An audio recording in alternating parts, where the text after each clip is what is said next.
Hi hello ನಮಸ್ಕಾರ welcome back to my channel. ಇವತ್ತೇನಪ್ಪ ಅಂದರೆ ಬ್ಯಾಂಕ್ ಆಫ್ ಬರೋಡಾದಲ್ಲಿ ನಿಮಗೆ ಹೊಸದ ನೋಟಿಫಿಕೇಶನ್ ರಿಲೀಸ್ ಮಾಡಿದ್ದಾರೆ. ಈ ನೋಟಿಫಿಕೇಷನಲ್ಲಿ ಏನಿದೆ ಅಂತ ಕಂಪ್ಲೀಟಾಗಿ ನೋಡ್ತಾ ಹೋಗೋಣ ಸ್ಟೆಪ್ ಬೈ ಸ್ಟೆಪ್. ಯಾವಾಗ ಅಪ್ಲೈ ಮಾಡೋದು, ಎಲ್ಲಿ ಅಪ್ಲೈ ಮಾಡೋದು, ಲಾಸ್ಟ್ ಡೇಟ್ ಯಾವಾಗ, ಯಾರ್ಯಾರು ಎಲಿಜಿಬಲ್ ಅಂತ ಕಂಪ್ಲೀಟಾಗಿ ನೋಡ್ತಾ ಹೋಗೋಣ, ಓಕೆನಾ. ಏನಪ್ಪ ಅಂದರೆ ಬ್ಯಾಂಕ್ ಆಫ್ ಬರೋಡಾದಲ್ಲಿ ನಿಮಗೆ ಏನಪ್ಪ ಅಂದರೆ ರಿಕ್ರೂಟ್ಮೆಂಟ್ ಮಾಡಲು ನೋಟಿಫಿಕೇಶನ್ ರಿಲೀಸ್ ಮಾಡಿದ್ದಾರೆ. ಮೊನ್ನೆ SBI ಕಡೆಯಿಂದ ರಿಲೀಸ್ ಮಾಡಿದ್ರು. ಅದು ಏನಪ್ಪ ಅಂದರೆ 2 ಇಯರ್ ಎಕ್ಸ್ಪೀರಿಯನ್ಸ್ ಆಗಿರ್ಬೇಕಂತ ತಿಳಿಸಿಕೊಟ್ಟಿದ್ದಾರೆ. 2 ಇಯರ್ಸ್ ಎಕ್ಸ್ಪೀರಿಯನ್ಸ್ ಆದ್ರೆ ಮಾತ್ರ SBIಯಲ್ಲಿ ಅಪ್ಲೈ ಮಾಡೋಕ್ಕೆ ಆಗುತ್ತೆ. ಈ ಬ್ಯಾಂಕ್ ಆಫ್ ಬರೋಡಾದಲ್ಲಿ ಏನಪ್ಪ ಅಂದರೆ ನೀವು ಜಸ್ಟ್ ಡಿಗ್ರಿ ಪಾಸ್ ಆದರೆ ಸಾಕು, ಇಲ್ಲಿ ಜಾಬ್ನ ಅಪ್ಲೈ ಮಾಡ್ಬೋದು, ಓಕೆನಾ. ಅದರಲ್ಲಿ ಏನಿದೆ ಅಂತ ಕಂಪ್ಲೀಟಾಗಿ ವಿಡಿಯೋದಲ್ಲಿ ತಿಳಿಸ್ಕೊಡ್ತೀನಿ. ಕಂಪ್ಲೀಟಾಗಿ ವಿಡಿಯೋ ನೋಡ್ತಾ ಹೋಗಿ. ಏನಪ್ಪ ಅಂದರೆ ಹುದ್ದೆಗಳ ವಿವರ ಬಂದ್ಬಿಟ್ಟು ಏನಪ್ಪ ಅಂದರೆ ಬ್ಯಾಂಕ್ ಆಫ್ ಬರೋಡಾ ಕಡೆಯಿಂದ ನಿಮ್ಗೆ ಏನಪ್ಪ ನೋಟಿಫಿಕೇಶನ್ ರಿಲೀಸ್ ಮಾಡಿದ್ದಾರೆ. ಅದಾದ್ಮೇಲೆ ಹುದ್ದೆಗಳ ಹೆಸರು ಬಂದ್ಬಿಟ್ಟು ಏನಪ್ಪ ಅಂದರೆ ಬ್ಯಾಂಕ್ ಆಫ್ ಬರೋಡಾದಲ್ಲಿ ನಿಮಗೆ ಏನಪ್ಪ ಅಂದರೆ ಮ್ಯಾನೇಜರ್ ಮತ್ತು ಆಫೀಸರ್ಗೆ ನಿಮಗೆ ಕನ್ಫರ್ಮ್ ಮಾಡಿದ್ದಾರೆ, ಓಕೆನಾ. ಅದಾದಮೇಲೆ ಏನಪ್ಪ ಟೋಟಲ್ ಆಗಿ ನಿಮಗೆ ಏನಪ್ಪ ಅಂದರೆ 418 ಓಕೆನಾ. 418 ಪೋಸ್ಟ್ಗಳು ನಿಮಗೆ ಏನಪ್ಪ ಅಂದರೆ ಖಾಲಿ ಇದೆ ಅಂತ ನಿಮಗೆ ಇಲ್ಲಿ ತಿಳಿಸಿಕೊಟ್ಟಿದ್ದಾರೆ, ಓಕೆ. 418 ನಿಮಗೆ ಪೋಸ್ಟ್ಗಳು ಇಲ್ಲಿ ಖಾಲಿ ಇದ್ದಾವೆ, ಓಕೆ. ಅದಾದಮೇಲೆ ವರ್ಕಿಂಗ್ ಲೊಕೇಶನ್ ಎಲ್ಲಿ ಆಗ್ತಾರೆ ನಮಗೆ ಎಲ್ಲ ಡೌಟ್ ಇರುತ್ತಲ್ವಾ. ಈ ಕರ್ನಾಟಕ ಸ್ಟೇಟ್ ಅಂತ ಇರುತ್ತೆ, ಓಕೆನಾ. ಏನಪ್ಪ ಅಂದರೆ ಆಲ್ ಓವರ್ ಇಂಡಿಯಾ, ಓಕೆನಾ. ಇಲ್ಲಿ ಮೆನ್ಷನ್ ಮಾಡಿದ್ದಾರೆ, ಓಕೆನಾ. ಆಲ್ ಓವರ್ ಇಂಡಿಯಾ ಕಡೆಯಿಂದ ನಿಮಗೆ ಏನಪ್ಪ ಅಂದರೆ ವರ್ಕಿಂಗ್ ಲೊಕೇಶನ್ ಹಾಕಿರ್ತಾರೆ. ಏನಪ್ಪ ಕರ್ನಾಟಕದವ್ರು ಏನು ಅಪ್ಲಿಕೇಶನ್ ಹಾಕಿ ನಿಮ್ಗೆ ಏನಪ್ಪ ಅಂದರೆ ಕರ್ನಾಟಕ ಒಳಗೆ ನಿಮಗೆ ಏನಪ್ಪ ಅಂದರೆ ನಿಮಗೆ ವರ್ಕಿಂಗ್ ಲೊಕೇಶನ್ ಕೊಡ್ತಾರೆ, ಓಕೆ. ನೀವು ಅದ್ರ ಬಗ್ಗೆ ಯೋಚನೆ ಮಾಡೋ ಅವಶ್ಯಕತೆ ಇರೋದಿಲ್ಲ.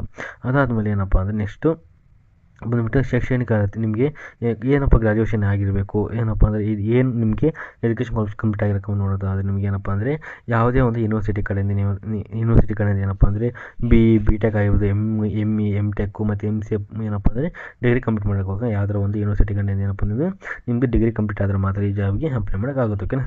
ಅದಾದಮೇಲೆ ನಿಮಗೆ ಸ್ಯಾಲರಿ ಎಷ್ಟು ಕೊಡ್ತಾರಪ್ಪ ಅಂದರೆ ಮಾನಸಿಕ ವೇತನ ಎಷ್ಟು ಕೊಡ್ತಾರೆ ಪರ್ ಮಂತ್ ಏನಪ್ಪ ಅಂದರೆ ನಿಮಗೆ ಟೋಟಲ್ ಆಗಿ 48,000 1,05,000 ರೂಪಾಯಿ ಏನಪ್ಪ ನಿಮಗೆ ಮಾನಸಿಕ ವೇತನ ಏನಪ್ಪ ಅಂದರೆ ವರ್ಷಕ್ಕೆ 1,00,000 ನಿಮಗೆ ಸಂಬಳ ಕೊಡ್ತಾರೆ ಅಂತ ಇಲ್ಲಿ ತಿಳಿಸಿ ಕೊಟ್ಟಿದ್ದಾರೆ. ಅದಾದಮೇಲೆ ವಯೋಮಿತಿ ಏನಪ್ಪ ನಿಮಗೆ ಎಷ್ಟು ವಯಸ್ಸಾಗಿರಬೇಕಪ್ಪ ಅಂದರೆ ನಿಮಗೆ ಕನಿಷ್ಠ ಒಂದು 22 ವರ್ಷ ಆಗಿರಬೇಕು, ಓಕೆನಾ.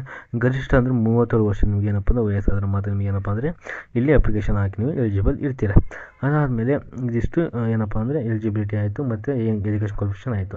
ಅದಾದ ನೆಕ್ಸ್ಟ್ ಏನು ಬೇಕಪ್ಪ ನಮಗೆ ಅರ್ಜಿ ಶುಲ್ಕ ಏನಪ್ಪ ಅಂದರೆ ಅಪ್ಲಿಕೇಶನ್ ಫೀಸ್ ಎಷ್ಟು ತಗೊತಾರಪ್ಪ ಅನ್ನೋದು ಸಾಮಾನ್ಯ EWC OBC ಅಭ್ಯರ್ಥಿಗಳಿಗೆ ಏನಪ್ಪ ನಮಗೆ ಈ ಅಭ್ಯರ್ಥಿಗಳು ಏನಪ್ಪ ಅಂದರೆ 850 ರೂಪಾಯಿ ನಿಮಗೆ ಏನಪ್ಪ ಅಂದರೆ ಅಪ್ಲಿಕೇಶನ್ ಫೀಸ್ ತಗೊತಾರೆ, ಓಕೆನಾ. ಇದು ಅವರೇ ಆಗಿರುತ್ತೆ. ಅದಾದಮೇಲೆ SC ST OBC ಅವ್ರಿಗೆ ಏನಪ್ಪ ಅಂದರೆ ನಿಮಗೆ ಏನಪ್ಪ ಅಂದರೆ EWC ಆಮೇಲೆ ಹ್ಯಾಂಡಿಕ್ಯಾಪ್ ಸ್ಟೂಡೆಂಟ್ಗೆ ಏನಪ್ಪ ಅಂದರೆ ಟೋಟಲ್ಗೆ 175 ನಿಮಗೆ ಅಪ್ಲಿಕೇಶನ್ ಫೀಸ್ ಇಲ್ಲಿ ತಗೊತಾರೆ ಅಂತ ಇಲ್ಲಿ ಮೆನ್ಷನ್ ಮಾಡಿದ್ದಾರೆ, ಓಕೆನಾ. ಅದಾದಮೇಲೆ ಎಲ್ಲಿ ಅಪ್ಲಿಕೇಶನ್ ಆಗಬೇಕಪ್ಪ ನೋಡೋದಾದರೆ ನೀವು ಆನ್ಲೈನಲ್ಲಿ ಅಪ್ಲಿಕೇಶನ್ ಹಾಕಬೇಕು. ಇದು ಅಪ್ಲಿಕೇಶನ್ ಲಿಂಕ್ನ ಡಿಸ್ಕ್ರಿಪ್ಷನ್ ಬಾಕ್ಸಲ್ಲಿ ಕೊಟ್ಟಿರ್ತೀನಿ. ಇಲ್ಲ ಅಂದರೆ ನನ್ನ ಟೆಲಿಗ್ರಾಮ್ ಚಾನಲ್ ಇಲ್ಲ ವಾಟ್ಸಪ್ ಏನಪ್ಪ ಅಂದರೆ ವಾಟ್ಸಪ್ ಚಾನಲ್ಗೆ ಇಲ್ಲಿ ಅಪ್ಲಿಕೇಶನ್ ಲಿಂಕ್ ಕೊಟ್ಟಿರ್ತೀನಿ, ಓಕೆನಾ. ಅಲ್ಲಿ ಹೋಗಿ ನೀವು ಡೈರೆಕ್ಟಾಗಿ ಅಪ್ಲೈ ಮಾಡೋದು. ನಿಮಗೇನು ಅಪ್ಲೈ ಮಾಡೋಕ್ಕೆ ಗೊತ್ತಾಗಿಲ್ಲ ಅಂದರೆ ನನ್ನ ನೆಕ್ಸ್ಟ್ ವಿಡಿಯೋದಲ್ಲಿ ಯಾವ ಥರ ಅಪ್ಲೈ ಮಾಡೋದು ಅಂತ ನಿಮಗೆ ಸ್ಟೆಪ್ ಬೈ ಸ್ಟೆಪ್ ನಿಮಗೆ ತಿಳಿಸ್ಕೊಡ್ತೀನಿ, ಓಕೆ. ಹಾಗೆ ನನ್ನ ಚಾನಲ್ ಸಬ್ಸ್ಕ್ರೈಬ್ ಮಾಡ್ಕೊಂಡಿರಿ. ನಾನು ಯಾವಾಗ ನಿಮಗೆ ವೀಡಿಯೋ ಅಪ್ಲೋಡ್ ಮಾಡ್ತೀನಿ ನಿಮಗೆ ನೋಟಿಫಿಕೇಶನ್ ನಿಮಗೆ ಬರುತ್ತೆ, ಅವಾಗ ನೀವು ಆರಾಮಾಗಿ ನೋಡಿ ಅಪ್ಲೈ ಮಾಡ್ಬೋದು. ನಿಮಗೇನು ಗೊತ್ತಿತ್ತಪ್ಪ ಅಂದರೆ ನಾನು ಡಿಸ್ಕ್ರಿಪ್ಷನ್ ಬಾಕ್ಸಲ್ಲಿ ಲಿಂಕ್ ಕೊಟ್ಟಿರ್ತೀನಿ ಅಂತ ತಗೊಂಡೋಗಿ ಏನಪ್ಪ ನಿಮಗೆ ಆನ್ಲೈನಲ್ಲಿ ನೀವು ಅಪ್ಲಿಕೇಶನ್ ಹಾಕಬೇಕು, ಆನ್ಲೈನಲ್ಲಿ ನಿಮಗೆ ಆರಾಮಾಗಿ ಅಪ್ಲಿಕೇಶನ್ ಹಾಕಬೇಕು. ಅದಾದಮೇಲೆ ಯಾವ ಥರ ಏನಪ್ಪ ಅಂದರೆ ಆಯ್ಕೆ ಮಾಡ್ಕೊಂತ ನೋಡೋದಾದರೆ ನಿಮಗೆ ಸಂದರ್ಶನ ಇರುತ್ತೆ, ನಿಮಗೆ ಏನಪ್ಪ ಇಂಟರ್ವ್ಯೂ ಕಂಡಕ್ಟ್ ಮಾಡೋದು. ಇಂಟರ್ವ್ಯೂ ಜಸ್ಟ್ ಇಂಟರ್ವ್ಯೂ ನಿಮಗೆ ಸೆಲೆಕ್ಷನ್ ಮಾಡ್ತಾರೆ, ನಿಮ್ಗೆ ಯಾವುದೇ ಥರ ಇಲ್ಲಿ ಎಕ್ಸಾಮ್ ಇರೋದಿಲ್ಲ. ಜಸ್ಟ್ ನಿಮಗೆ ಇಂಟರ್ವ್ಯೂ ಕಂಡಕ್ಟ್ ಮಾಡಿ ನಿಮಗೆ ಏನಪ್ಪ ಅಂದರೆ ಸೆಲೆಕ್ಷನ್ ಮಾಡ್ತಾರೆ. ಅದಾದಮೇಲೆ ಅರ್ಜಿ ಯಾವ ಥರ ಸಲ್ಲಿಸೋದಪ್ಪ ಅಂದರೆ ಇಲ್ಲಿ ನೋಡಿ HTTPS ಬ್ಯಾಂಕ್ ಆಫ್ ಬರೋಡಾ ಬ್ಯಾಂಕಿನ್ ಅಂತ ಐತಲ್ವ ಈ ವೆಬ್ಸೈಟ್ ಒಳಗೆ ನೀವು ಅಪ್ಲಿಕೇಶನ್ ಹಾಕಬೇಕು, ಓಕೆನಾ. ಈ ಅಪ್ಲಿಕೇಶನ್ ಲಿಂಕ್ನ ಡಿಸ್ಕ್ರಿಪ್ಷನ್ ಬಾಕ್ಸಲ್ಲಿ ಕೊಟ್ಟಿರ್ತೀನಿ, ನೀವು ಹೋಗಿ ಅಲ್ಲಿ ಅಪ್ಲೈ ಮಾಡಿ. ಅದಾದ್ಮೇಲೆ ಏನಪ್ಪ ಅಂದರೆ ಅಲ್ಲಿ ಕೆರಿಯರ್ ಅಂತ ಬಾಕ್ಸ್ ಇರುತ್ತೆ, ಕೆರಿಯರ್ ಬಾಕ್ಸಲ್ಲಿ ಕ್ಲಿಕ್ ಮಾಡಿ. ಆಮೇಲೆ ಅಗತ್ಯತೆಗಳು ಭಾವಚಿತ್ರ ಮತ್ತು ನಿಮ್ಮ ಫೋಟೋ ಮತ್ತು ಸಿಗ್ನೇಚರ್ ಅಪ್ಲೈ ಮಾಡಿ.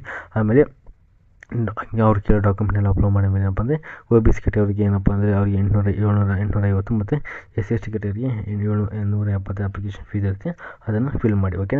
ಅದಾದಮೇಲೆ ಏನಪ್ಪ ಅಂದರೆ ಕೊನೆಯಲ್ಲಿ ಅರ್ಜಿಯನ್ನು ಏನಪ್ಪ ಸಬ್ಮಿಟ್ ಮಾಡಿ ಏನಪ್ಪ ಅಂದರೆ ಅಪ್ಲಿಕೇಶನ್ ಸಬ್ಮಿಟ್ ಮಾಡಿದ್ಮೇಲೆ ಅಪ್ಲಿಕೇಶನ್ ಪ್ರಿಂಟ್ ತೆಗೆದುಕೊ ಏನಪ್ಪ ಅಂದರೆ ಫ್ಯೂಚರ್ ರೆಫರೆನ್ಸ್ಗೆ ನೀವು ಅದನ್ನು ಡೌನ್ಲೋಡ್ ಮಾಡಿ ಇಟ್ಕೊಳ್ಳಿ, ಇಲ್ಲಾಂದರೆ ಜೆರಾಕ್ಸ್ ಮಾಡಿ ಇಟ್ಕೋಬೇಕು, ಓಕೆನಾ. ಅದಾದಮೇಲೆ ನೆಕ್ಸ್ಟ್ ಏನಪ್ಪ ಅಂದರೆ ಪ್ರಮುಖ ದಿನಾಂಕಗಳು ನಿಮಗೆ ಅಪ್ಲಿಕೇಶನ್ ಯಾವಾಗ ಸ್ಟಾರ್ಟ್ ಅಂತ ಗೊತ್ತಿಲ್ಲ. ಅಪ್ಲಿಕೇಶನ್ ಸ್ಟಾರ್ಟ್ ಬಂದುಬಿಟ್ಟು 31/2020 ಅಂದರೆ ಜನವರಿ 30ನೇ ತಾರೀಕು ನಿಮಗೆ ಅಪ್ಲಿಕೇಶನ್ ಸ್ಟಾರ್ಟ್ ಆಗಿದೆ. ಅದಾದಮೇಲೆ ಅರ್ಜಿಯ ಕೊನೆ ಯಾವಾಗಪ್ಪ ಅಂದರೆ ಫೆಬ್ರವರಿ 19ನೇ ತಾರೀಕು ಏನಪ್ಪ ಅಂದರೆ ಅರ್ಜಿಯ ಕೊನೆಯ ದಿನಕ್ಕೆ ಆಗಿತ್ತು. ಲಾಸ್ಟ್ ಡೇಟ್ ಬಂದುಬಿಟ್ಟು ಫೆಬ್ರವರಿ 15ನೇ ತಾರೀಕು ನಿಮ್ಮದು ಕೊನೆಯ ದಿನಕ್ಕೆ ಆಗಿರುತ್ತೆ. ಅದಾದಮೇಲೆ application fees last date application fees ಏನು ಫಿಲ್ ಮಾಡೋಕ್ಕೆ ಲಾಸ್ಟ್ ಡೇಟ್ ಯಾವಾಗಪ್ಪ ನೋಡೋದು ಅಪ್ಲಿಕೇಶನ್ ಫೀಸ್ ಫಿಲ್ ಮಾಡೋಕ್ಕೆ ಲಾಸ್ಟ್ ಡೇಟ್ ಬಂದುಬಿಟ್ಟು ಏನಪ್ಪ ಅಂದರೆ ಫೆಬ್ರವರಿ 19ನೇ ತಾರೀಕು ನಿಮಗೆ ಲಾಸ್ಟ್ ಡೇಟ್ ಆಗುತ್ತೆ. ಅದಾದಮೇಲೆ ಫೆಬ್ರವರಿ 19ನೇ ತಾರೀಕು ನಿಮ್ಮದು ಅಪ್ಲಿಕೇಶನ್ ಸಬ್ಮಿಟ್ ಮಾಡೋದು ನಿಮಗೆ ಲಾಸ್ಟ್ ಡೇಟ್ ಇಲ್ಲಿ ಆಗಿರುತ್ತೆ, ಓಕೆನಾ. ಅದಾದಮೇಲೆ ಇಲ್ಲಿ ಗಮನಿಸಿ ಅಂತ ಇದೆ ಅಲ್ವಾ, ಇಲ್ಲಿ ಕರೆಕ್ಟಾಗಿ ತಿಳ್ಕೊಳ್ಳಿ, ಓದ್ತೀನಿ.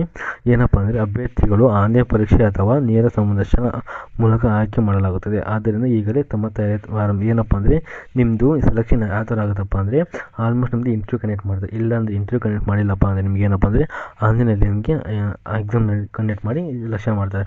ಆನ್ಲೈನ್ ಎಕ್ಸಾಮ್ ಕಂಡಕ್ಟ್ ಮಾಡಿಲ್ಲ ಅಂದರೆ ನಿಮ್ಗೆ ಏನಪ್ಪ ಅಂದರೆ ನೇರ ಸಂದರ್ಶನ ಅಂದರೆ ಇಂಟರ್ವ್ಯೂ ಕಂಡಕ್ಟ್ ಮಾಡ್ತಾರೆ. ಇಂಟರ್ವ್ಯೂಲಿ ಕರೀತಾರೆ, ನೀವು ಹೋಗಿ ಇಂಟರ್ವ್ಯೂ ಮೂಲಕ ನಿಮ್ಮ ಸೆಲೆಕ್ಷನ್ ಮಾಡ್ಕೊತಾರೆ. ಓಕೆ, ಇದಿಷ್ಟು ಯಾವ ಥರಪ್ಪ ಅಂದರೆ ಬ್ಯಾಂಕ್ ಆಫ್ ಬರೋಡದಲ್ಲಿ ನಿಮಗೆ ಯಾವ ಥರ ಎಕ್ಸಾಮ್ ಏನೇನಿತ್ತು ಕಂಪ್ಲೀಟಾಗಿ ತಿಳಿದುಕೊಡ್ತೀನಿ. ಓಕೆನಾ, ನಿಮ್ಗೆ ಏನಾರ ಈ ವಿಡಿಯೋ ಇಷ್ಟ ಆಗಿದೆ ನಿಮ್ಮ ಚಾನಲ್ ಸಬ್ಸ್ಕ್ರೈಬ್ ಮಾಡಿ, ಲೈಕ್ ಮಾಡಿ, ಕಮೆಂಟ್ ಮಾಡಿ, ಶೇರ್ ಮಾಡಿ, ಹಾಗೆ ಇದೇ ಥರ ಸಪೋರ್ಟ್ ಮಾಡ್ತಾಯಿರಿ. ಓಕೆನಾ, ವಿಡಿಯೋದಕ್ಕಾಗಿ ಧನ್ಯವಾದಗಳು.